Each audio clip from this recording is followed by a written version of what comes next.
I thought you said you already had too many books on your TBR.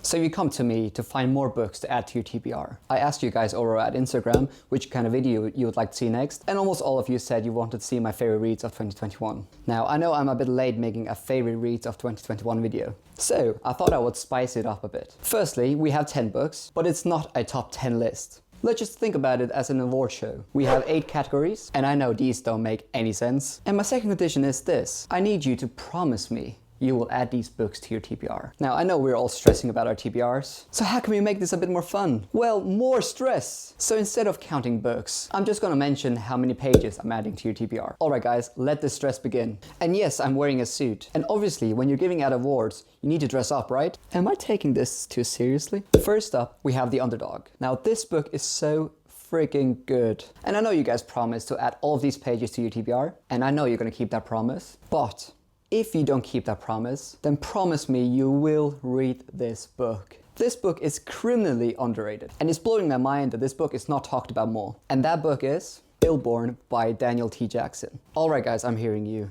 I know this cover is quite underwhelming. Sorry Daniel, considering how fantastic this book is, this cover is quite generic. Alright, let's talk about this book. So this book takes place in a medieval world, which might not sound the most unique, but trust me guys. So we follow 4 main characters, and in a lot of ways this kind of feels like 4 different stories combined into one book, and it's just remarkable how compelling these characters are. The character work is astounding, and I also love how Jackson handles the theme of religion. I mean, this book has everything. So this book is starting to gain more popularity, which I'm so excited about. But I need more people to read this masterpiece. And I know what you might be thinking. You can't commit to this chunky book. But if you have a Kindle, or if you have the Kindle app, please go to the Kindle store, download the sample, just read the prologue. I promise you, after reading that prologue, you will be hooked. And also you're supporting an indie author, which is pretty good. Enough said, read this book. That's 713 pages added to your TBR. Next up is Hype Made Me Do It. And you know which book I'm gonna pick up now, don't you? Yes, I finally started the Stormlight Archive in 2021. And yes, I love this book. Do I need to say more? If you're a fantasy fan watching this video, then you will have heard about the Stormlight Archive. The Stormlight Archive is definitely one of the most popular ongoing fantasy series at the moment, and I can definitely understand why. This book has incredible characters. Sanderson has an accessible writing style, and he just knows how to do great world building and write compelling characters. I mean, what more is there to say?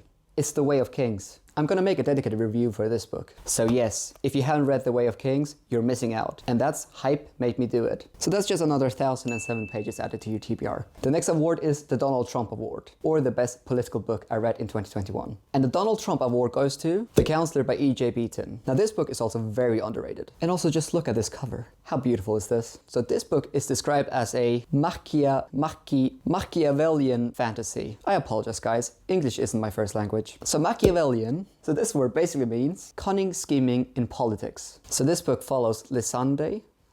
I don't know.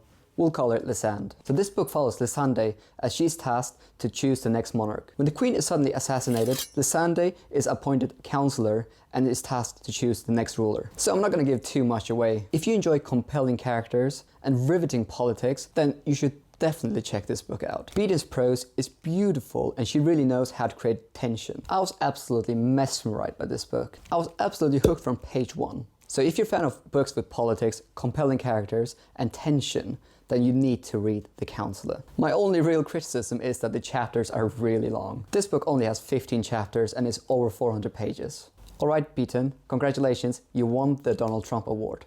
That's another 442 pages added. Alright, let's talk about bad guys that I love. Do you enjoy morally grey characters? Do you enjoy books that are grim? Books that have humor? You know who I'm talking about. We're talking about Joe Abercrombie. Now let's talk about Abercrombie. If you've been following my Instagram page, then you know I've had a bit of mixed feelings about the First Law trilogy. It wasn't the fact that I didn't enjoy it. I just had very high expectations when I read the First Law trilogy. And I believe the series may have been a bit overhyped for me. I still absolutely love the First Law trilogy and definitely wanted to continue. I then read Best Her Called and also thought it was pretty good, but I still hadn't found that 5-star Abercrombie book just yet, until I read A Little Hatred. Guys, this trilogy blew my mind. In my opinion, this is definitely Abercrombie's strongest writing yet. The characters are incredible, and these books are really funny. And Abercrombie also has this ability to make you feel for these horrible characters. And it also just feels like Abercrombie really understands human nature. Humans are deeply flawed, and most humans are not just evil. there's often a reason behind it. Another thing that I loved about this trilogy was that the world had progressed. In Age of Madness, the world is entering the industrial era. So you're starting to get some modern technology, which is really cool, which brings about many challenges and madness. Did you see what I did there? And I know most people will say the characters from the original First Law trilogy are better than from Age of Madness. But I actually cared more for these characters than the original First Law trilogy. I would love to reread the First Law trilogy one day to see if my mind changes. So I kind of would like to give the whole trilogy this award. If I'm only going to choose one book, then it would be The Wisdom of Crowds. What a conclusion to a series. It's actually worth reading all the books just to experience this masterpiece. Now, if you haven't read any of the books in this series, I would highly recommend reading the First Law trilogy first. A lot of the characters from the original trilogy are also in Age of Madness. It'll just enhance your experience of this trilogy if you read the original trilogy first. Alright guys, that's Bad Guys That I Love. To get to this book, you also need to read the other books in this series. I'm therefore adding all of these books to your TBR. That's only 4,699 pages. Alright guys, so far I've added this many pages to your TBR. Are you feeling stressed yet? We're not even halfway through. Alright, dragons. I know you guys want some dragons. In this category I have 2 books. Now let's get the obvious one out of the way. The Shadow of the Gods by John Gwynne. If you know me, then you know I'm a huge fan of John Gwynne. And when I heard he was writing a Norse-inspired fantasy, I was really excited. I was raised and born in the Faroe Islands, so I've heard about Norse-inspired tales all my life. These tales include the Seal Woman, the Nix, and Huldufolk. So was John Gwynne able to capture that Norse feeling? I think he absolutely nailed it. Firstly, the characters have names such as Agnar, Sigrun, and Einar. These names are names that are common in the Faroe Islands. Moreover, Gwynne, he integrates Norse mythology and folklore into this book. It was really cool seeing Norse mythological creatures in a fantasy book. Moreover, this is also some of John Gwynne's best writing to date. And guys, just look at this. Look at the cover. So if you're looking for a new epic fantasy series to pick up, then I can highly recommend The Shadow of the Gods. The sequel, The Hunger of the Gods, is gonna be released this year in April. And also just look at that cover. So you want even more dragons? I will give you dragons. This next one is one of the best indie books I read in 2021, and that is Of Darkness and Light by Ryan Cahill.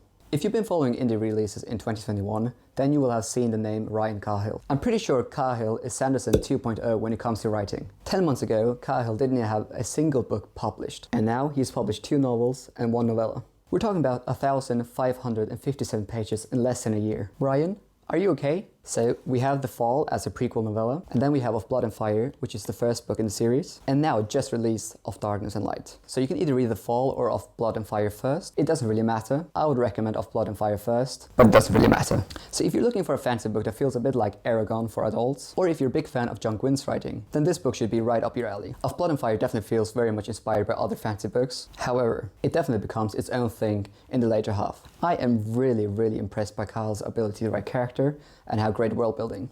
And there's also just something very comfortable reading this series. It kind of reminds me why I fell in love with fantasy. And yes, this series has a lot of dragons. So if you're a fan of epic fantasy that feels a bit more classic but has that modern feel, then I can highly recommend picking up the series. It is epic, it has multiple POVs, it has dragons, it has epic action sequences, and yes, it has dragons. So technically, to read Of Darkness and Light, you need to read The Fall and Of Blood and Fire first. So The Shadow of the Gods, Of Darkness and Light, The Fall, Of Blood and Fire, that's only 2,009 pages more. It's time to announce the Single and Ready to Mingle award. And here we're talking about standalones. If you're looking for some books to fit in between bigger series, then I can highly recommend picking up The Invisible Life of Addie LaRue. Most of you have heard about Addie LaRue. So this book follows Addie LaRue, and she's been granted her wish to have eternal life. She can only die if she asks to die. This blessing is also a curse. So Addie LaRue, she can live forever, but people will always forget who she is. And that premise just intrigued me so much when I heard about it.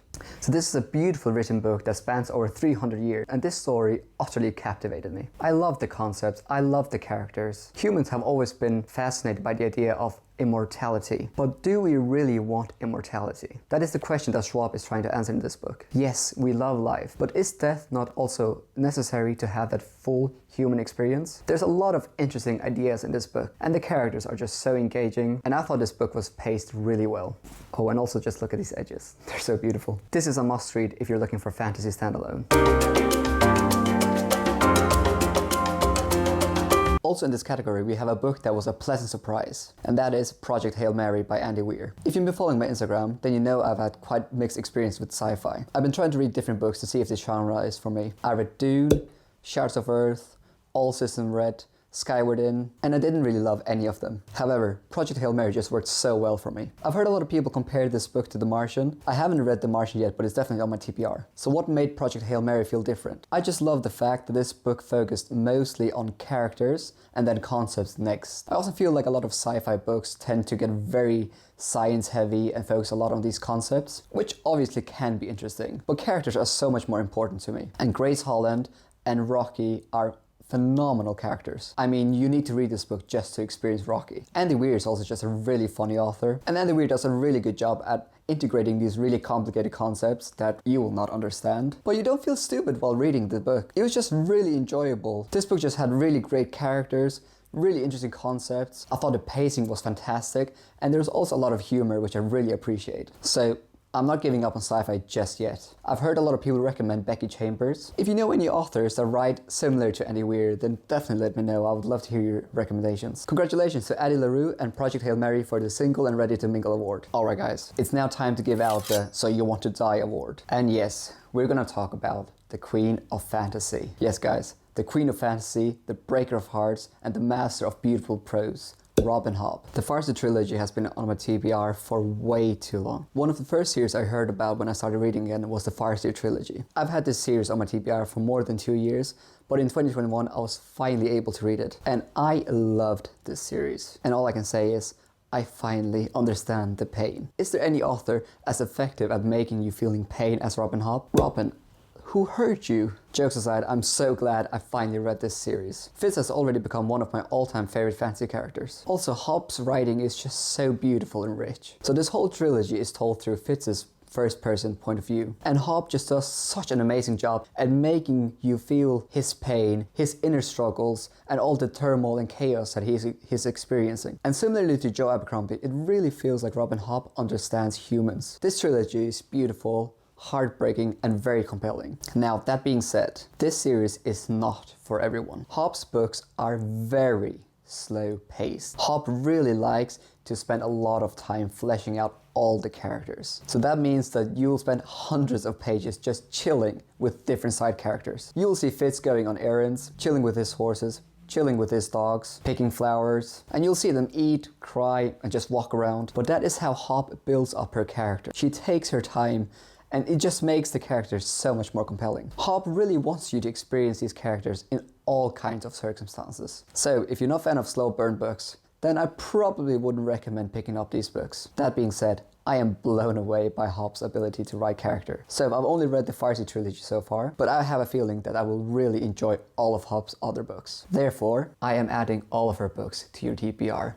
right now. This is getting out of hand. I've only added approximately 11,000 more pages to your TBR. Alright guys, we've finally arrived at my favorite book of 2021. And if you've been following me on Bookstagram, then you know what book this is gonna be. My favorite book of 2021 is definitely Jade Legacy by Fonda Lee. I read the first installment in this series early this year and gave it 5 stars. I loved it. I loved the world. I loved the characters. I loved the politics. I loved the action sequences. I thought this book was just brilliant. I then read Jade War and I was blown away. This book is even better than Jade City, which is just astounding. Fonda Lee is able to raise the stakes and expand the world even more in this book, which I almost thought wasn't possible after reading Jade City. And then came Jade Legacy. I gave the other 2 books 5 stars, but this book probably deserves 6 out of 5 stars. It is that good. What's so fascinating about Jade Legacy is that it isn't just telling a story about one conflict or one character. It tells a story of a whole generation of Greenbone warriors. This book literally spans over 2 decades, and there's so many different tiny plots and threads that all just come together to make one cohesive story. I'm telling you guys, writing a story with hundreds of different tiny threads is not easy. But somehow, Fonda Lee is just able to pull this off. And also the side characters are so good. And don't get me started on the main characters. These characters feel so real to me. Fonda Lee must seriously have been wearing a lot of jade when she wrote this book. I would recommend anyone interested in fantasy to at least check out Jade City. It might not be for everyone. I can't see many people not enjoying the series. I'm not gonna explain much about what these books are about. I really just want you to experience this masterpiece for yourself. Alright guys, there's no space on my shelf or on this chair to fit these books. But these books are 1,863 pages. So in total, I've only added 22,653 pages to TBR. So if you want to get my blessing, then I'm expecting you to read all of these books in 2022. That's obviously a joke, guys. Read whatever you want. But if you trust my opinion, then check out any of these books. Thank you for watching, and thank you for all the support. See you in the next video.